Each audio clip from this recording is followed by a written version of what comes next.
Bapak Ibu saudara sekalian, selamat pagi. Dari studio KKNF saya ingin menyampaikan renungan singkat pagi ini yang saya beri tema seorang perwira militer yang takut Tuhan. Teksnya diambil dari Kisah Para Rasul pasal 10 ayat 1-7 berbunyi demikian.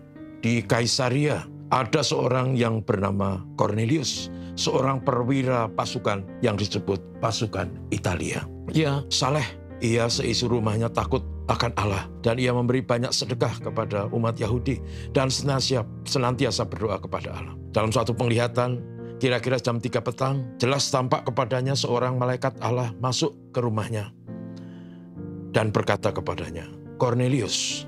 Ia menatap malaikat itu dengan takut.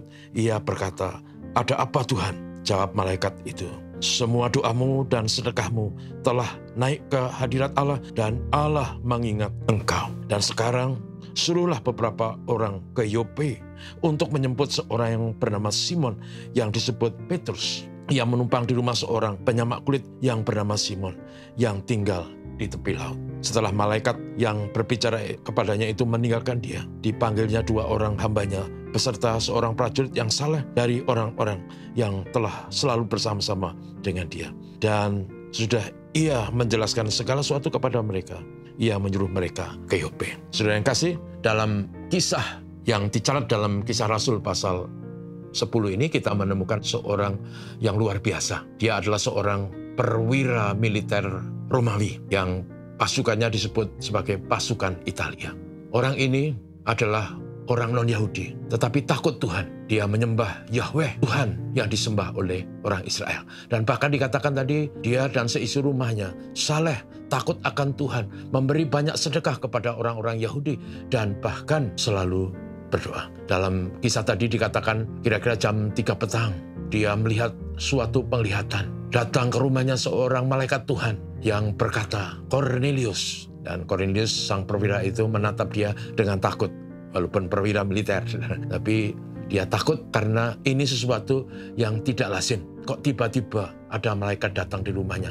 Mungkin tidak masuk, tidak lewat pintu dan sebagainya. Lalu Cornelius bertanya, ada apa Tuhan? Lalu malaikat itu berkata, doa dan sedekahmu sudah sampai ke hadirat Allah. Artinya doa dan sedekahnya itu tulus dengan segala kemurnian dan berkenan kepada Tuhan. Lalu malaikat itu berkata supaya Cornelius menyuruh beberapa orang ke daerah namanya Yope. Di sana disuruh mencari seorang bernama Simon yang disebut Petrus, yang sedang menumpang di rumah seorang bernama Simon, seorang penyamak kulit. Dan kisah tadi menjelaskan setelah malaikat itu pergi, dia panggil 2 hambanya dan seorang perwira yang saleh, dan menjelaskan segala sesuatu yang telah dialami dan dilihat, kemudian menyuruh mereka pergi ke Yope. Saudaraku, yang luar biasa dari kisah ini adalah mengapa malaikat itu menyuruh supaya Cornelius mengutus orang untuk mencari Petrus. Saudaraku, kesalehan sangat indah di mata Tuhan. Doa sangat berkenan kepada Tuhan. Tetapi ada hal yang lebih penting daripada semua itu, yaitu supaya dia mengerti Sang Mesias. Itu sebabnya disuruh orang menjemput Petrus, supaya Petrus menjelaskan apa yang menjadi kehendak Tuhan. Dan setelah itu, saudaraku, cerita berikutnya kita tahu.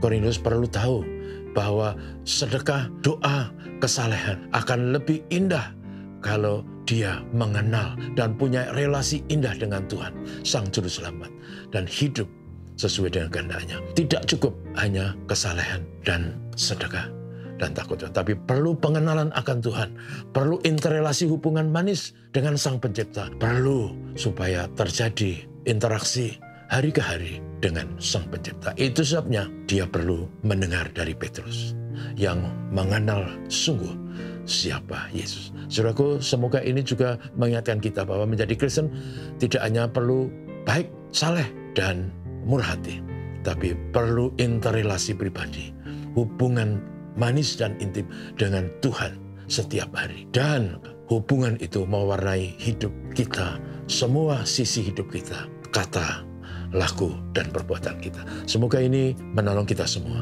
menjadi Kristen yang berkenan kepada Tuhan. Mari kita berdoa. Inilah doa kami Tuhan Yesus kepadamu. Kami rindu bahwa Engkau menolong kami, supaya kami seperti kisah yang kami baca. Sungguh-sungguh kami mengenal Yesus dan punya interrelasi yang indah dengan Tuhan Yesus setiap hari. Hubungan yang manis, hubungan yang indah dan dengar-dengaran akan sabdamu. Memberkati kami hari ini dalam segala laku dan kerja kami. Memberkati jemaat Tuhan. Memberkati mereka yang dalam pergumulan, ada yang sakit, ada yang menderita, ada yang kekurangan. Juga kami doakan mereka yang berduka cita karena ditinggal kekasih. Tuhan menolong, menghiburkan. Inilah doa kami Tuhan Yesus. Haleluya. Amin. Selamat pagi.